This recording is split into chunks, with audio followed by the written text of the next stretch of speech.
Welcome back, everyone. Week 8, it is going by fast, I know. We have Jeff Corchini, and also we have Russ from Fantasy Football Starters, and we're talking about today some sleepers that people need to look out for that would actually be a good pickup right now this weekend. That's right, Tess. And some sleepers in addition to some trends that are going on in the NFL, and Russ is going to talk about that in a second. Okay. But the sleepers that we have, we're going to start off with wide receiver Donnie Avery, who plays for the St. Louis Rams. He's a real good pickup this week. He's starting now, even though he's a rookie. He's had a good couple of weeks. Drew Bennett, who was the receiver, is injured. So this is a good guy to pick up. Another one is Malcom Floyd, who's a wide receiver also for the San Diego Chargers. With the injuries to Chris Chambers, Malcom Floyd is starting to pick it up. So this is, again, when you've got a player or you've got a spot open and you need somebody to start, these are good wide receiver pickups. Okay. And then also New England has running back Kevin Faulk. And Kevin Faulk, because of the injuries that they've had to Sammy Morris, Lawrence Maroney was on injured reserve. This is a guy that's going to split some time with somebody that I know Russ is popular about too. Yeah, there's another undrafted rookie running back, and every year we see an undrafted rookie running back that really steps up in the NFL, and his name is Ben Jarvis Green-Ellis.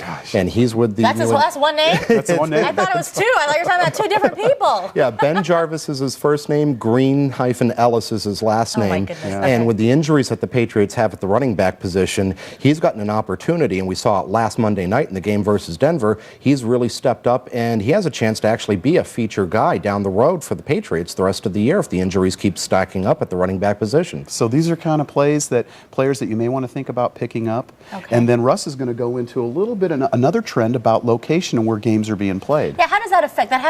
Does that affect, I mean, I remember when the Cardinals were playing, was it the Jets, and they went out to New York the whole week to practice. How does that work? I mean, does that affect, the time difference and everything like that? Yeah, it definitely does. One thing we've seen, especially in fantasy football this year, is that teams, when their home base is in the West Coast and they travel to the East Coast, they struggle. Teams like the Denver Broncos last week traveling to New England, taking on the Patriots, they struggled. The Arizona Cardinals, when they went to Washington and played the Redskins, they struggled. San Diego, traveling to Buffalo last week, they struggled. And it works in reverse as well. Teams going from the East Coast to the West Coast.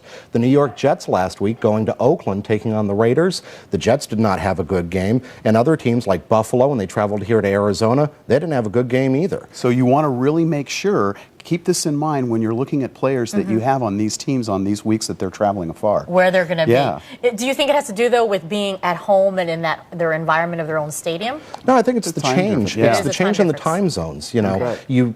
Your body goes through a little bit of a change when you travel through 3 time zones, and all of a sudden you've got 3 extra hours in the day, or you got 3 fewer hours in the day. And the NFL is actually, there are coaches that are actually asking the NFL to reconsider and have these East Coast games start a little bit later. But, I don't think they're going to do it. Yeah, And then, I guess even football players need their sleep. that's right. And then we've got the Cardinals this week. That's what Russ is going to talk a little bit about, how this may impact one of their players. Yeah, the Arizona Cardinals are traveling to Carolina this week. And the Cardinals so far on the season, our Cardinal focus is on Kurt Warner this week. Kurt Warner in 2 of the 3 road games he's played, he's thrown for under 200 yards. He's thrown 4 of his 5 interceptions in road games. He's been sacked. 10 of his 13 sacks have been on the road. And the Carolina Panthers at home have yet to allow a passing touchdown yet this season in 4 games in Carolina. So Kurt Warner has got his work cut out for him this week, definitely. So a challenge ahead. Yeah. And real quickly, I know we wanted to mention fines and suspensions. How does that affect someone's roster? If someone gets suspended, they're not on your team. You got to look for a backup. Yeah, Tess, it happened to me. Yesterday morning, I went in and checked one of my rosters, and Santonio Holmes for the Pittsburgh Steelers was suspended. So I'm out looking for a player, and that's when these sleepers come into play. Okay. Very good. And as always, you guys have a giveaway for our viewers? Yes, we do. The first viewer that can email Jeff at fantasyfootballstarters.com, the player that kicked the winning field goal that was for a record last week. First time it was ever done in overtime. There was a game. It wasn't a Cardinals game, but a player broke a record by kicking a field goal at distance in the game in overtime. I saw this. You did? I did. First person that knows that player and that team gets this gift card. All right, don't know his name, but I saw that kick. So. You got it, Tess. All right, well, don't go away because they'll be staying around to answer some questions a little later on in the show. What time are we doing that exactly? At 7:40, it looks like. So stay with us, and we'll see you guys in just a bit. Got it. All right, we'll be right back, folks.